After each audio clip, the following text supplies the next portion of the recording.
भूले। नमः शिवाय ओम नमः शिवाय ओम नमः शिवाय।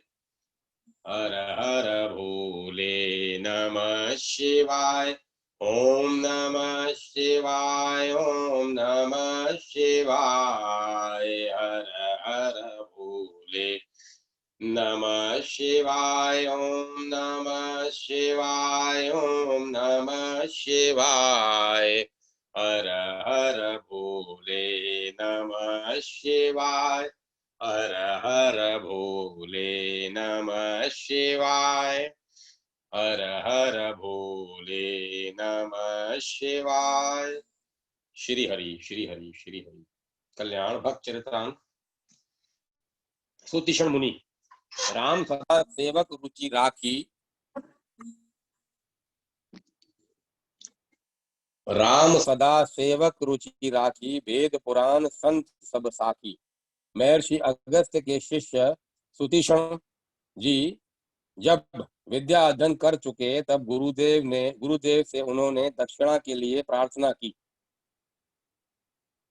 महर्षि ने कहा, तुमने जो मेरी सेवा की है वही बहुत बड़ी दक्षिणा है। मैं तुमसे प्रसन्न हूँ, किंतु सुतीक्षण जी का संतोष गुरुदेव की कुछ सेवा किए बिना नहीं हो सकता था। वे बार बार आग्रह करने लगे। उनका हठ देखकर सर्वज्ञ महर्षि ने उन्हें आज्ञा दी, दक्षिणा में तुम मुझे भगवान के दर्शन कराओ। गुरु की आज्ञा स्वीकार कर सुतीक्षण जी उनके आश्रम से दूर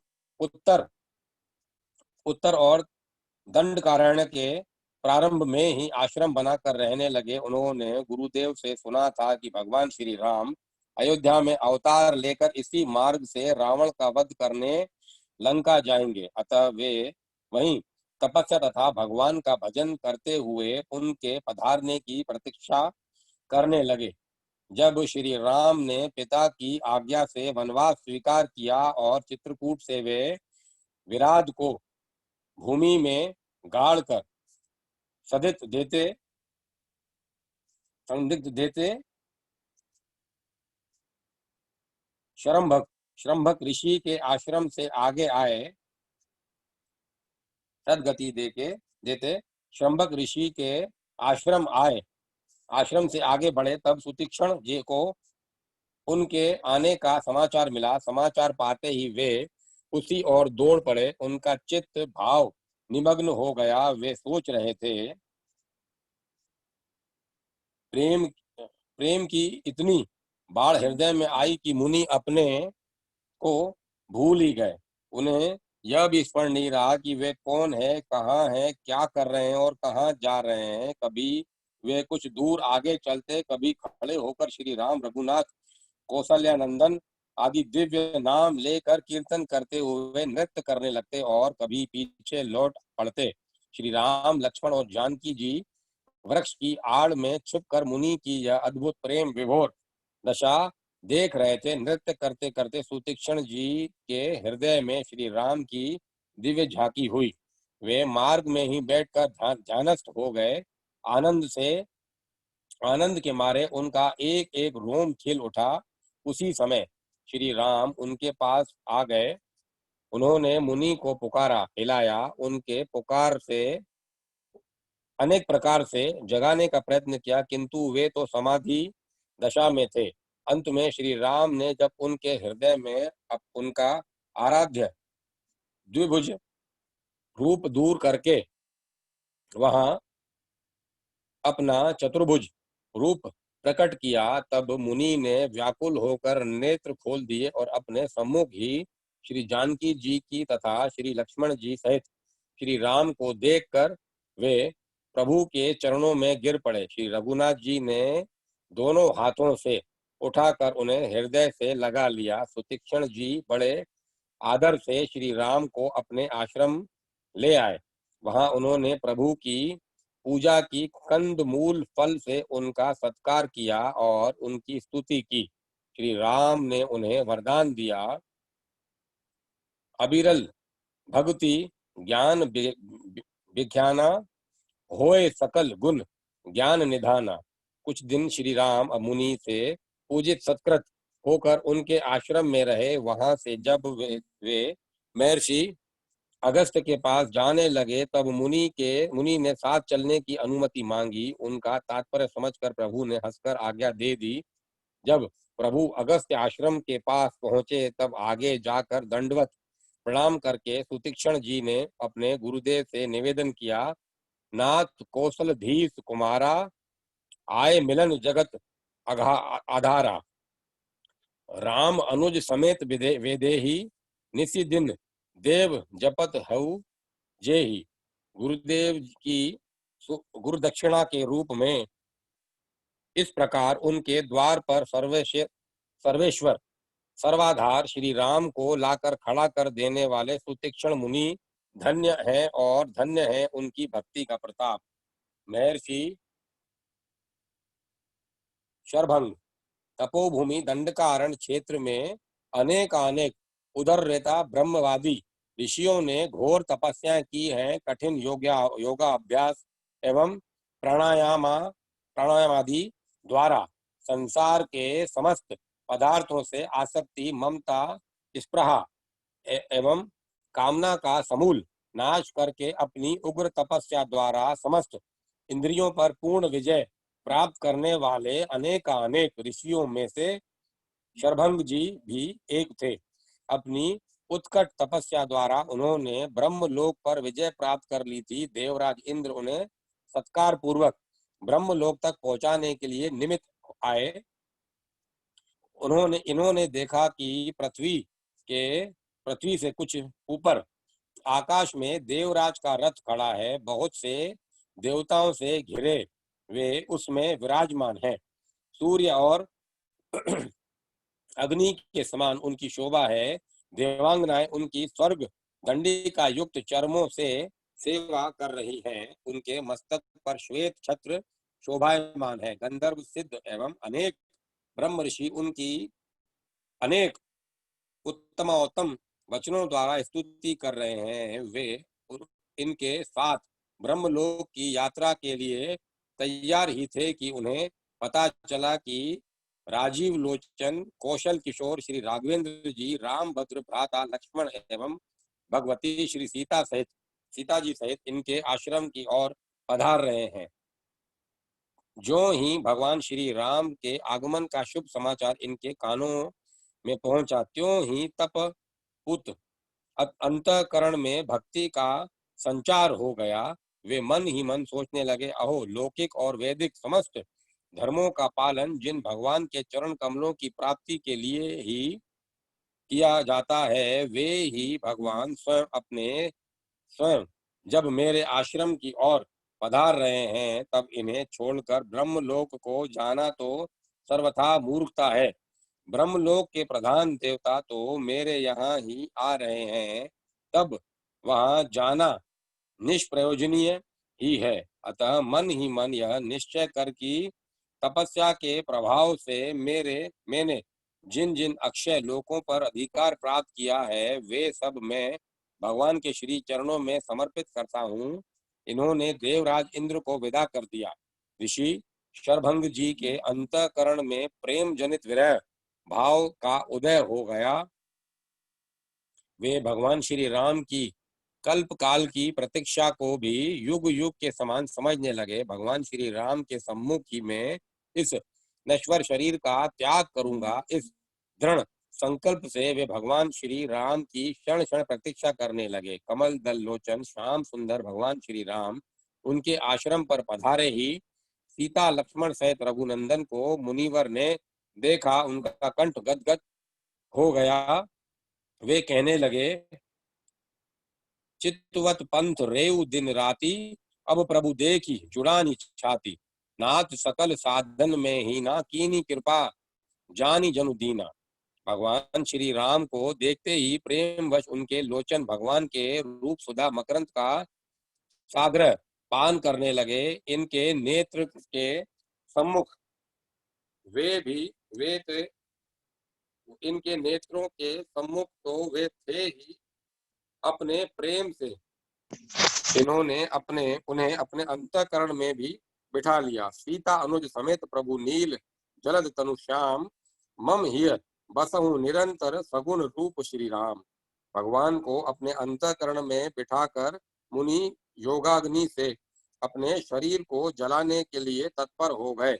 योगाग्नि ने इनके रोम, केश, चमड़ी, हड्डी, मांस और रक्त सभी को जलाकर भस्म कर डाला। अपने नश्वर शरीर को नष्ट कर वे अग्नि के समान तेजोमय शरीर से उत्पन्न हुए। परम तेजस्वी कुमार के रूप में वे अग्नियों, महात्माओं, ऋषियों और देवताओं के भी लोगों को लांग कर दिव्य धाम चले गए। महर्षि मुद्गल मुद्गल नामक ऋषि कुरुक्षेत्र में रहते थे। वे ये बड़े धर्मात्मा, जितेंद्रिय, भगवत भक्त एवं सत्यवक्ता थे। किसी की भी निंदा नहीं करते थे। बड़े कर्मनिष्ठ और एवं महात्मा थे। ये श्लोच वृत्ति से अपना जीवन निर्वाह करते थे। 15 दिनों में एक द्रोण धान्य, जो करीब 34 शेर के बराबर होता है, इकट्ठा कर लेते थे। 15 दिनों में एक द्रोण धान्य, जो करीब 34 शेर के बराबर होता है, इकट्ठा कर लेते थे। इसी से इष्टिकृत नामक यज्ञ करते और प्रत्येक 15वें दिन अमावस्या एवं पूर्णिमा को दर्श पूर्ण मास याग किया करते थे। यज्ञों में देवता और अतिथियों को देने से जो अन्न बचता, उसी से परिवार सहित निर्वाह किया करते थे। जैसे धर्मात्मा ब्राह्मण स्वयं थे, वैसे ही इनकी धर्मपत्नी और संतान भी थी। मुद्गल जी सब परिवार महीने में केवल 2 ही बार, अमावस्या और पूर्णिमा के दिन ही भोजन किया करते। सो भी अतिथि अभ्यागतों को भोजन कराने के बाद कहते हैं कि उनका प्रभाव ऐसा था कि प्रत्येक पर्व के दिन साक्षात देवराज इंद्र देवताओं सहित इनके यज्ञ में आकर अपना भाग लेते थे। इस प्रकार मुनि वृत्ति से रहना और प्रसन्न चित्त से अतिथियों को अन्न देना, यही उनके जीवन का व्रत था। मुनि के इस व्रत की ख्याति बहुत दूर तक फैल चुकी थी। एक दिन उनकी कीर्ति कथा दुर्वासा मुनि के कानों में पड़ी। उनके मन में उनकी परीक्षा करने की आ गई। दुर्वासा महाराज जहां तहां व्रतशील उत्तम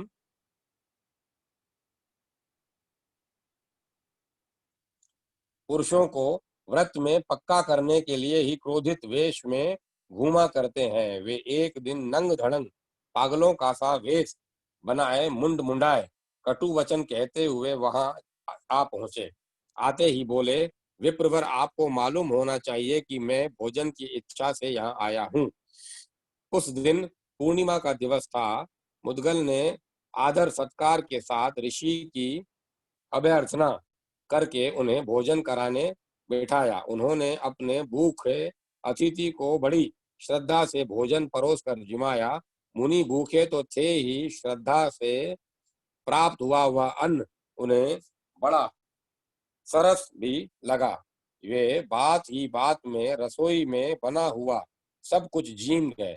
बचा कुचा शरीर पर चुमन लिया। जूठा अन्न शरीर पर लपेट कर वे जिधर से आए थे उधर ही निकल गए। मुद्गल सब परिवार भूखे रहे। यूं प्रत्येक पर्व पर दुर्वासा जी आते और भोजन करके चले जाते। मुनि को परिवार सहित भूखे रह जाना पड़ता। 15 दिनों तक कटे हुए खेतों में बिखरे दानों को वे बीनते और स्वयं निराहार रहकर प्रत्येक 15वें दिन वे उसे दुर्वासा ऋषि के अर्पण कर देते। स्त्री पुत्र ने भी उनका साथ दिया। भूख से उनके मन में तनिक भी विकार या खेद उत्पन्न नहीं हुआ। क्रोध, ईर्ष्या एवं अनादर का भाव भी नहीं आया। वे ज्यों के त्यों शांत बने रहे। इसी प्रकार वे लगातार 6 बार प्रत्येक पर्व पर आए। 15 दिनों में एक बार भोजन करने वाला तपस्वी कुटुंब 3 महीने तक लगातार भूखा रहा, परंतु किसी के भी मन में कुछ भी दुख, क्रोध, शोभ या अपमान का विकार नहीं हुआ। श्री दुर्वासा जी ने हर बार उनके चित्त को शांत और निर्मल ही पाया। दुर्वासा जी उनके धैर्य को देख अत्यंत प्रसन्न हुए। उन्होंने मुनि मुद्गल से कहा, मुने मुने, इस संसार में तुम्हारे समान दाता कोई भी नहीं है। ईर्ष्या तो तुमको छू तक नहीं गई है। भूख बड़े बड़े लोगों के धार्मिक विचारों को डिगा देती है और धैर्य को हर लेती है। जीभ तो रसना ही ठहरी, वह सदा रस का स्वाद लेने वाली है। मन तो इतना चंचल है कि इसको वश में करना अत्यंत कठिन जान पड़ता है। मन और इंद्रियों को काबू में रखकर भूख का कष्ट उठाते हुए परिश्रम से प्राप्त किए हुए धन को शुद्ध हृदय से दान करना अत्यंत कठिन है। देवता भी तुम्हारे दान की महिमा गा गा कर इसकी सर्वत्र घोषणा करेंगे। महर्षि दुर्वासा जी यो कह ही रहे थे कि देवदूत विमान लेकर मुद्गल के पास आया। देवदूत ने कहा, देव आप महान पुण्यवान हैं, सशरीर स्वर्ग पधारें। देवदूत की बात सुनकर महर्षि ने उससे कहा, देवदूत, सत्पुरुषों में 7 पग एक साथ चलने से भी मित्रता हो जाती है। अतः मैं आपसे जो कुछ पूछूं उसके उत्तर में जो सत्य और हितकर हो वही बतलाइए। मैं आपकी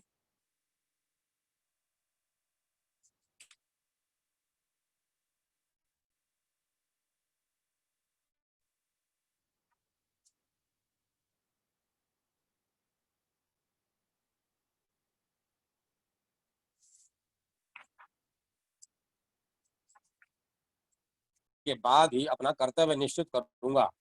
देवदूत, मेरा प्रश्न यह है कि स्वर्ग में क्या सुख है एवं क्या दुख है। देवदूत ने महर्षि मुद्गल के उत्तर में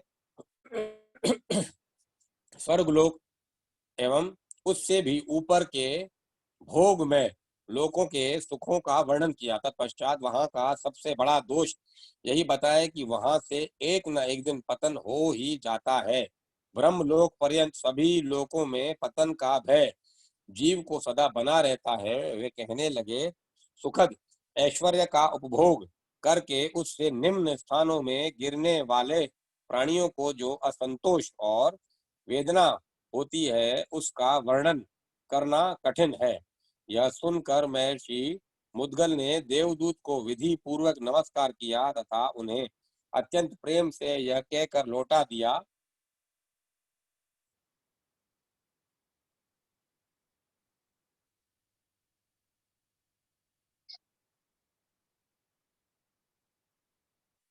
हे देवदूत, मैं तो उस विनाश रहित परम धाम को ही प्राप्त करूंगा जिसे प्राप्त कर लेने पर शोक, व्यथा, दुखों की आत्यंतिक निवृत्ति और परमानंद की प्राप्ति हो जाती है। देवदूत उनसे यह उत्तर पाकर उनकी बुद्धिमता की प्रशंसा करता हुआ लौट गया एवं तत्पश्चात मुनि मुद्गल स्तुति, निंदा, स्वर्ग स्वर्ण स्वर्ण तथा मिट्टी में समभाव रखते हुए ज्ञान, वैराग तथा भगवत भक्ति के साधन से अविनाशी भगवत धाम को प्राप्त हुए। 2 मित्र भक्त जिसके ललाट पर भाग्य में मृत्यु ये 2 अक्षर निश्चित मरण लिखे हैं, यह समस्त कलेश देने वाले पाप कैसे करता है। वह समस्त कलेश देने वाले पाप कैसे करता है। कुरुक्षेत्र में एक ब्राह्मण पौंड्रिक और एक क्षत्रिय अम्बरीश रहते थे। मित्रता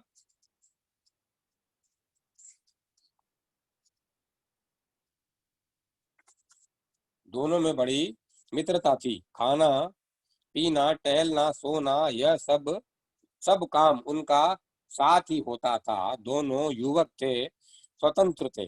पास में धन था और उस पर कुसंग में दोनों युवक थे, स्वतंत्र थे, पास में धन था और उस पर कुसंग में पड़ गए। अब देव पूजन, संध्या तर्पण, पढ़ना लिखना तो सब छूट गया और वे कुमार्ग में लग गए। वेश्या या और मदिरा उन्हें प्रिय हो गई। धर्म और परलोक का स्वप्न में भी उन्हें ध्यान नहीं रहा। पाप में आधी उम्र बीतते बीतते दोनों का धन नष्ट हो गया। वेश्या और शराब के चक्कर में घर द्वार नीलाम हो गए। मांगने पर एक पैसा भी मिलना कठिन हो गया। उनके चरित्रहीन उनके चरित्रहीन मित्रों ने साथ छोड़ दिया। वेश्या ने धक्के देकर उन दरिद्रों को अपने घर से निकाल दिया। समाज में कोई उनसे बोलना तक नहीं चाहता था। अत्यंत दुखी होकर दोनों ने अपनी जन्मभूमि का त्याग किया।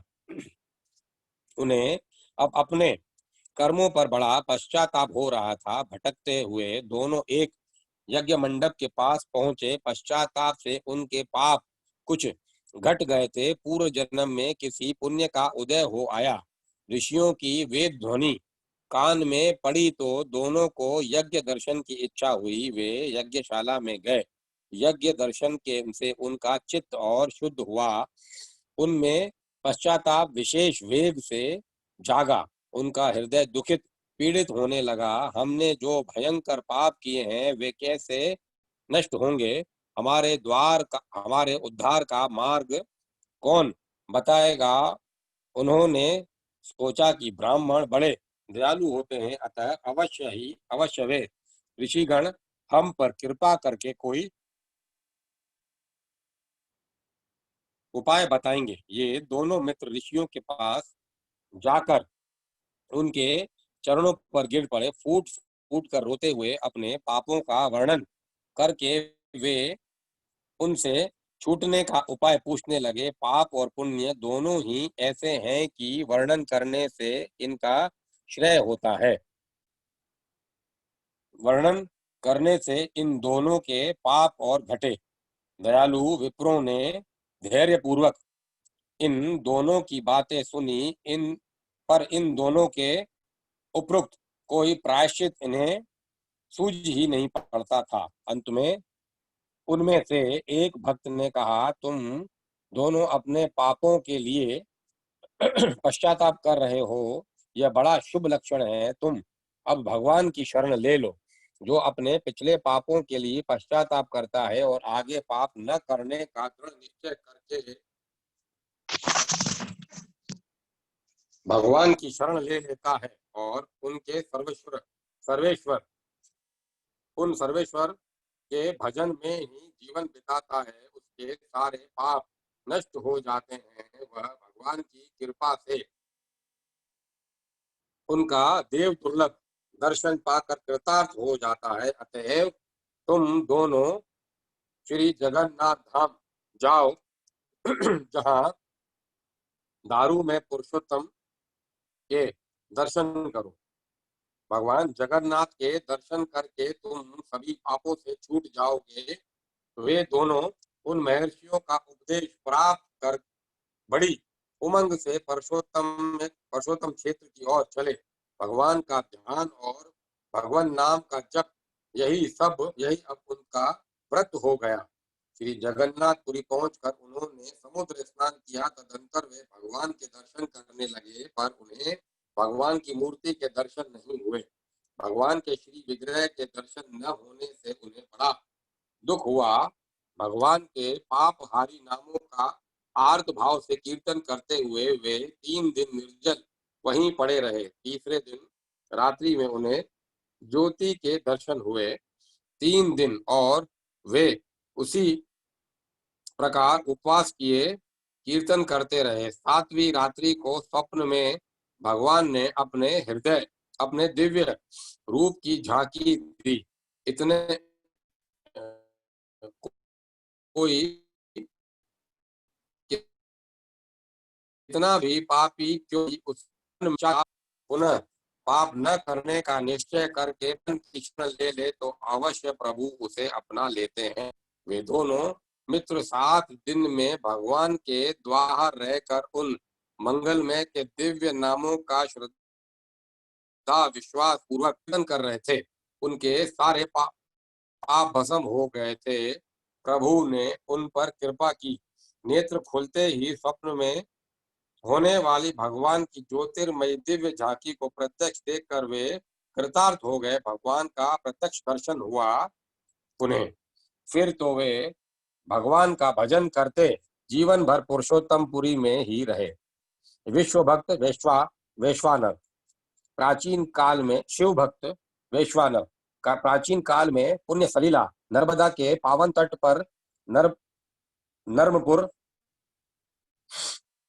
नामक एक अति रमणीय छोटा सा गांव था।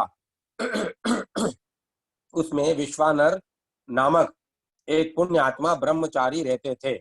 उनके मुख पर ब्रह्म तेज था, इंद्रियां वश में थी, हृदय पवित्र था और वे प्राय स्वाध्याय में लगे रहते थे। वे भगवान शंकर के अनन्य भक्त थे। जब उन्होंने ब्रह्मचार्याश्रम ब्रह्मचार्याश्रम में वेदांगों का अध्ययन पूरा कर लिया, तब उनकी व्यवहार क्षेत्र में उतरने की इच्छा हुई। विश्वानर ने मन में विचार किया कि गृहस्थाश्रम ही अन्य 3 आश्रमों का आधार है। देवता, पितर, मनुष्य और पशु पक्षी भी गृहस्थों का ही आश्रय लेते हैं। स्नान, हवन और दान गृहस्थ के लिए आवश्यक धर्म है। इस आश्रम में जप के लिए भी कोई बाधा नहीं है। चित्त स्वभाव से ही चंचल है। गृहस्थ का चित्त एक स्त्री में बंधा रहता है।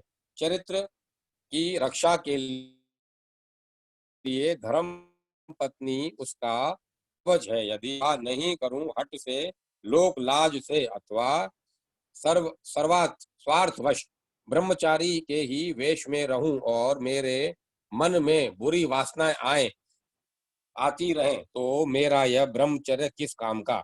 यदि गृहस्थ पर स्त्री पर कुदृष्टि न डाले, अपनी स्त्री से ही संतोष रहे और ऋतु काल में सहवास करे, तो वह गृहस्थ होने पर भी ब्रह्मचारी ही है। जो राग द्वेष से रहित होकर सदाचार पूर्वक गृहस्थ जीवन व्यतीत करता है, वह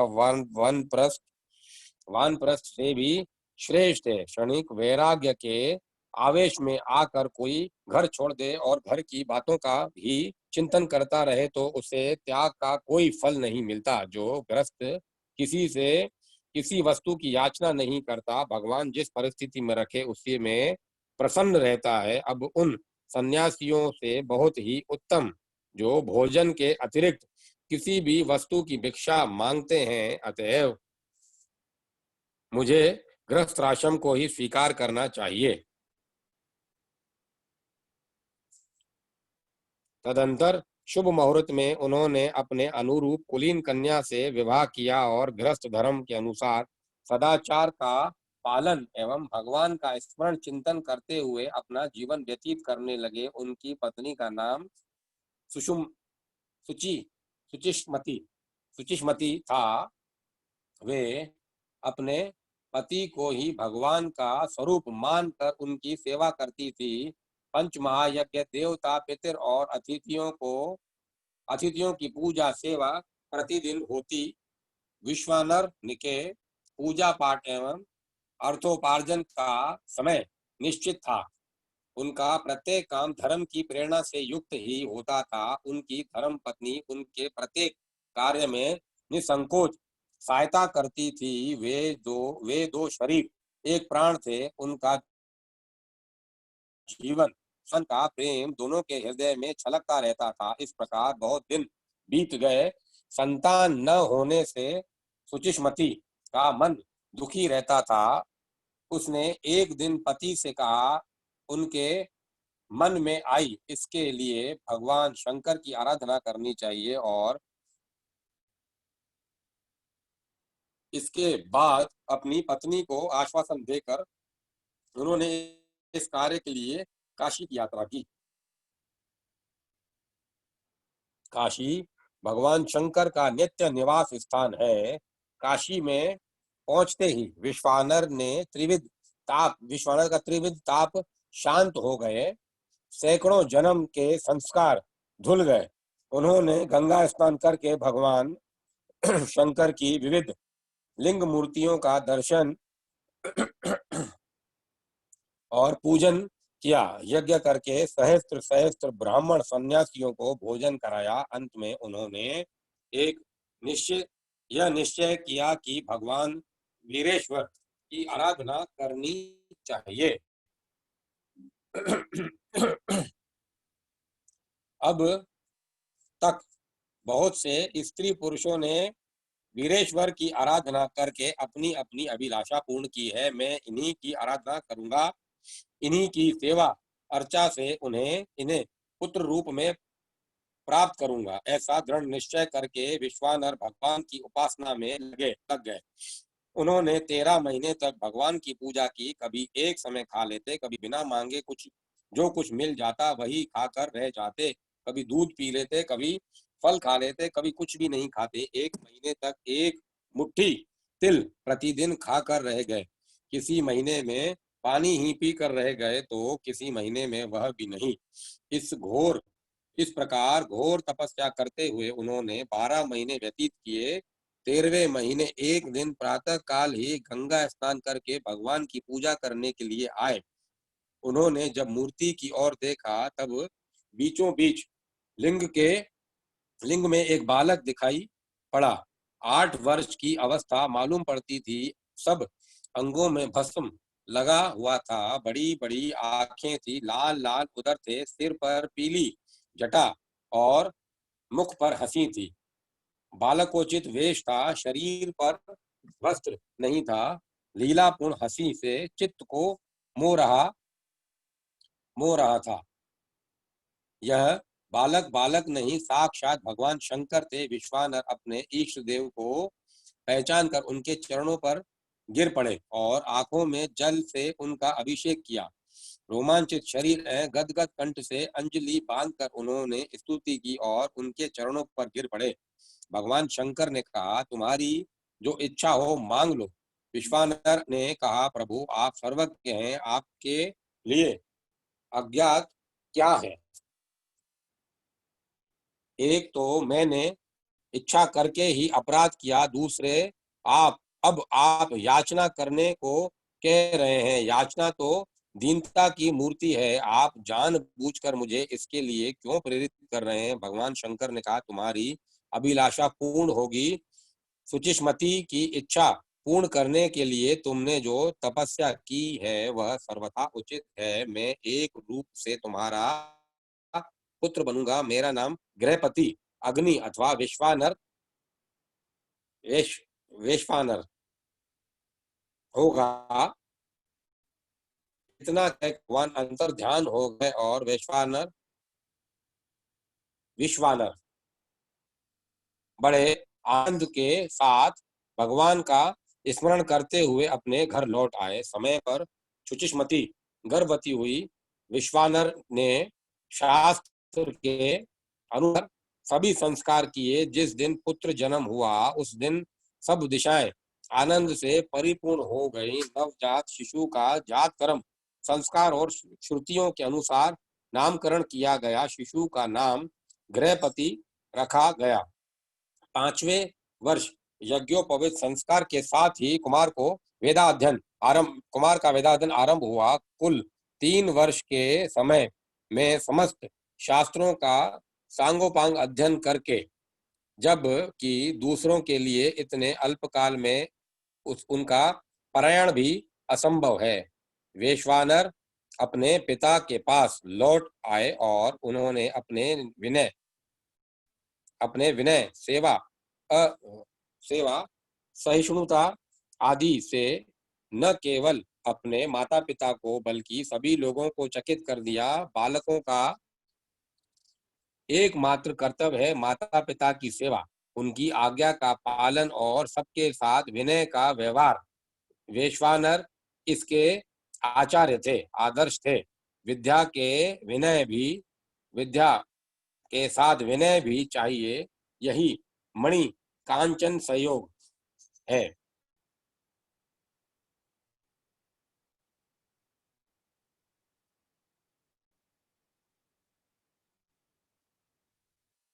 एक दिन घूमते घूमते देवर्षि नारद नरमपुर के विश्वानर के घर आए। सुचिस्मती और विश्वानर ने प्रेम और आनंद से भरकर उनका आतिथ्य सत्कार किया। वैश्वानर गृहपति ने आकर उनके चरणों में प्रणाम किया। देवर्षि नारद ने आशीर्वाद देकर विश्वानर से बालक की प्रशंसा करते हुए कहा, तुम्हारा दाम्पत्य जीवन धन्य है। ये तुम्हारा बड़ा सौभाग्य है कि तुम्हें ऐसा आज्ञाकारी पुत्र प्राप्त हुआ है। पुत्र के लिए तो इससे बढ़कर और कोई कर्तव्य ही नहीं है। इसके लिए माता पिता ही गुरु और देवता हैं।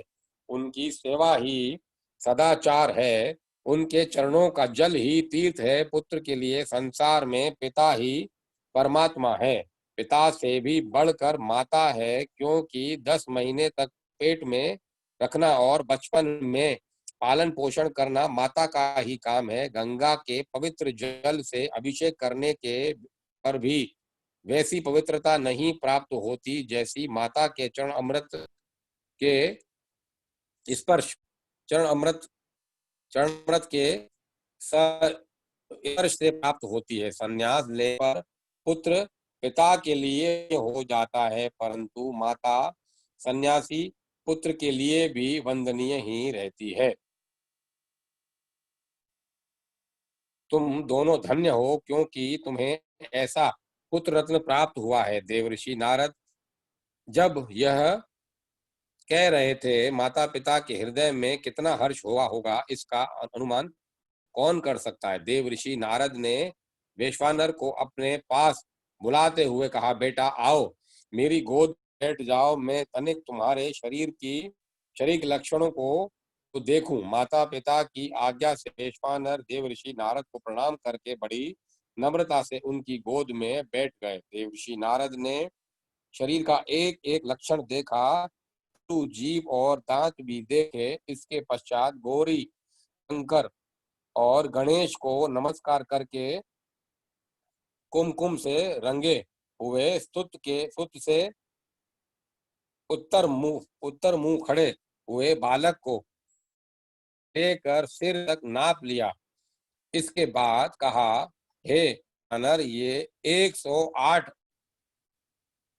अंगुल जिसके शरीर का परिमाण होता है, वह लोकपाल होता है। तुम्हारा बालक वैसा ही है। इसके शरीर में उत्तम पुरुष के 32 लक्षण मिलते हैं। इसके 5 अंग दीर्घ हैं। दोनों नेत्र, ठुड्डी, जानु और नासिका। 5 अंग सूक्ष्म है, त्वचा, कुश, दांत, उंगलियां और उंगलियों की गांठें। इसके 3 अंग ह्वस्व हैं, ग्रीवा, जंगा और मूत्रेंद्रिय। स्वर, अंतःकरण और नाभि, ये 3 गंभीर हैं। इसके 6 स्थान ऊंचे हैं, वक्ष स्थल, उदर, मुख, ललाट, कंधे और हाथ। इसके 7 स्थान लाल हैं, दोनों हाथ, दोनों आंखों के कोने, तालू, जीवा, होंठ, अधर और नख। 3 स्थान विस्तीर्ण हैं, ललाट, कटी और वक्ष स्थल। इन लक्षणों से यह सिद्ध होता है कि यह बालक महापुरुष है। देवर्षि नारद ने इनके अतिरिक्त माता पिता को और बहुत से लक्षण दिखाए, जिनसे इस बालक की असाधारणता सिद्ध होती है। माता पिता सुनते सुनते अघाते न थे। वे चाहते थे देवर्षि और कुछ कहें। देवर्षि ने भी अपनी ओर से कोई बात उठा न कोई और से देवर्षि ने भी अपनी ओर से कोई बात उठा न रखी। देवर्षि ने अंत में कहा, इस बालक में सब गुण हैं, सब लक्षण हैं। यह निष्कलंक चंद्रमा है, फिर भी ब्रह्मा इसे छोड़ेंगे नहीं। विधाता के विपरीत होने पर सारे गुण दोष बन जाते हैं। अभी इसका 9वां वर्ष चल रहा है। 12वें वर्ष विद्युत के द्वारा इसकी मृत्यु हो सकती है। इतना कहकर देवर्षि नारद आकाश मार्ग से चले गए। माता पिता के हृदय पर तो मानो अभी वज्रपात हो गया। वैश्वानर ने देखा, मेरे माँ बाप बहुत दुखी हो रहे हैं। उन्होंने मुस्कुराकर कहा, माँ, तुम लोग इतना डर क्यों गए? तुम्हारे चरण कमलों की धूलि जब मैं अपने सिर पर रखूंगा रखे रहूंगा, तब काल भी मेरा स्पर्श नहीं कर सकता। वज्र में तो रखा ही क्या है मेरे अनन्य स्नेही पूजनियों। मैं प्रतिज्ञा करता हूँ कि यदि मैं तुम्हारा पुत्र हूँ तो ऐसा काम कर दिखाऊंगा कि वज्र और मृत्यु दोनों मुझसे भयभीत रहेंगे। मैं भगवान मृत्युंजय की आराधना करूंगा। वे काल के भी काल हैं, उनकी कृपा से कुछ भी असंभव नहीं है। वैश्वानर की वाणी क्या थी? अमृत की वर्षा थी। माता पिता का हृदय शीतल हो गया। इसके इन उनके सुख की सीमा न रही। वे बोले, भगवान शंकर बड़े दयालु हैं। उन्होंने एक नहीं अनेकों की रक्षा की है। प्रलय की धधकती हुई आग, वह हलाहल विष जिसकी ज्वाला से त्रिलोकी भस्म हो जाती है, करुणा परवश होकर भगवान शंकर पी गए। उनसे बढ़कर दयालु और कौन हो सकता है? जाओ, तुम उन्हीं की शरण में जाओ। उनका आराधन ही जीवन की पूर्णता है। विश्वानर ने पिता माता के चरणों में प्रणाम किया, उन्हें आश्वासन दिया और प्रदक्षिणा करके काशी की यात्रा की। विश्वानर का हृदय काशी के दर्शन मात्र से खिल उठा। माणिकर्णी माणिकर्णिका घाट माणिकर्णिका मणिकर्णिका घाट पर स्नान कर विश्वानर का दर्शन किया। इतना सुंदर, इतना मनोहर विश्वेश्वर का दर्शन किया। इतना सुंदर, इतना मनोहर दर्शन, मानो परमानंद ही उस लिंग के रूप में प्रकट हो गया हो। वैश्वानर ने सोचा, मैं धन्य हूँ। त्रिलोकी के सार सर्वस्व शंकर का दर्शन करके मेरा बड़ा सौभाग्य है कि मैं अपने प्रभु के दर्शन से सनात हुआ। देवऋषि नारद ने मुझ पर बड़ी कृपा की, जिससे जीवन का यह परम लाभ मुझे प्राप्त हुआ। मैं अब कृतकृत्य हूँ। वैश्वानर के हृदय में आनंदमय भावों की बाढ़ आ गई। भगवान की भक्ति का रहस्य भगवान ही जानते हैं। अल्पज्ञ जीव अनंत प्रेमावरण प्रेमावरण के एक सरी की भी हो सरी शिकर की प्रेमावरण के एक शिखर की भी तो कल्पना नहीं कर सकता।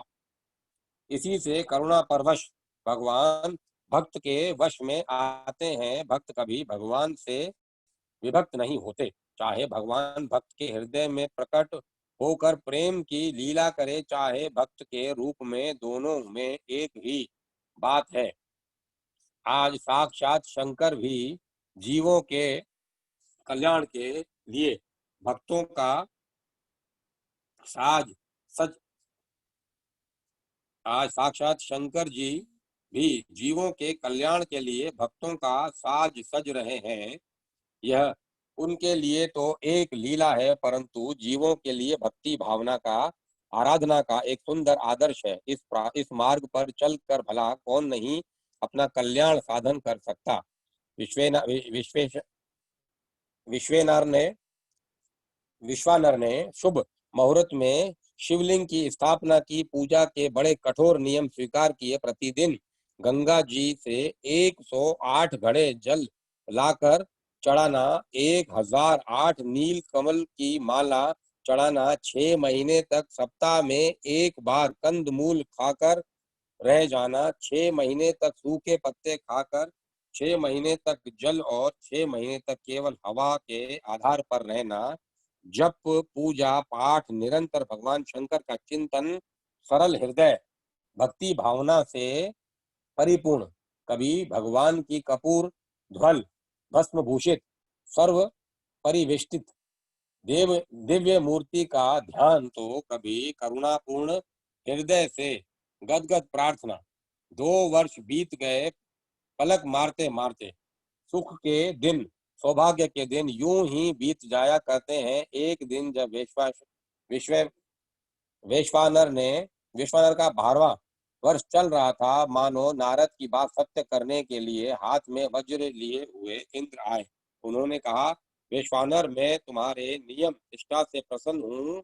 तुम्हारे हृदय में जो अभिलाषा हो मुझसे कहो, मैं उसे अवश्य पूर्ण करूंगा। वैश्वानर ने बड़े ही कोमल स्वर में कहा, देवेंद्र, मैं आपको जानता हूँ, आप सब कुछ कर सकते हैं, परंतु मेरे स्वामी तो एकमात्र भगवान शंकर है। मैं उनके अतिरिक्त और किसी से वर नहीं ले सकता। इंद्र ने कहा, बालक, तू मूर्खता क्यों कर रहा है? मुझसे भिन्न शंकर का कोई अस्तित्व नहीं है। मैं ही देवादिदेव हूँ। जो तुझे चाहिए मुझसे मांग ले। वैश्वानर ने कहा, इंद्र, आपका चरित्र किससे छिपा है? मैं तो शंकर के अतिरिक्त और किसी से वर नहीं मांग सकता। इंद्र का चेहरा लाल हो गया। उन्होंने अपने हाथ में स्थित भयंकर वज्र से वैश्वानर को डराया। वज्र की भीषण आकृति देखकर, जिसमें से विद्युत की लपटें निकल रही थी, वैश्वानर मानो मूर्छित हो गए। ठीक इसी समय भगवान गौरी शंकर ने प्रकट होकर अपने कर कमलों के अमृत में संस्पर्श से वैश्वानर ने को उज्जीवित करते हुए कहा, बेटा, तुम्हारा कल्याण हो। उठो उठो, देखो तो सही, तुम्हारे सामने कौन खड़ा है। इस सुधा मधुर वाणी को सुनकर वैश्वानर ने अपनी आंखें खोली और देखा कि कोटि कोटि सूर्य के समान प्रकाशमान भगवान शंकर सामने खड़े हैं। ललाट पर लोचन, कंठ में कालिमा, बाईं और जगजननी पार्वती, जटा में स्थित चंद्रमा की किरणें आनंद की वर्षा कर रही थी। कपूर उज्जवल शरीर पर गज चर्म का आच्छादन और सांपों के आभूषण आनंद के उद्रेक से वैश्वानर का गला भर आया। शरीर पुलकायमान हो गया। बोलने की इच्छा होने पर भी जबान बंद हो गई। वैश्वानर चित्र लिखे की भांति स्थिर हो गया। अपने आप को भी भूल गया। न नमस्कार, न स्तोत्र और न तो प्रार्थना। एक और गौरी शंकर और दूसरी और वैश्वानर चकित था। भगवान शंकर मुस्कुराते रहे। भगवान शंकर ने मौन भंग किया। वे बोले, बाल वैश्वानर, क्या तुम इंद्र का वज्र देखकर भयभीत हो गए? डरो मत, मैंने ही इंद्र का रूप धारण करके तुम्हें परखना चाहा था। जो मेरे प्रेमी भक्त हैं वे तो मेरे स्वरूप ही हैं, और तुम तो मेरे स्वरूप ही हो। इंद्र, वज्र अथवा यमराज मेरे भक्त का बाल भी बांका नहीं कर सकते। तुम्हारी जो इच्छा हो वह मैं पूर्ण कर सकता हूँ। तुम्हें मैंने अग्नि का पद दिया। तुम समस्त देवताओं के मुख बनोगे। सब देवता तुम्हारे द्वारा ही अपना अपना भाग ग्रहण कर सकेंगे। समस्त प्राणियों के शरीर में तुम्हारा निवास होगा।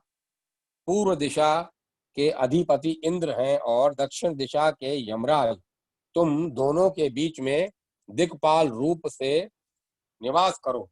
तुम आज से अग्नेय कोण के अधिपति हुए।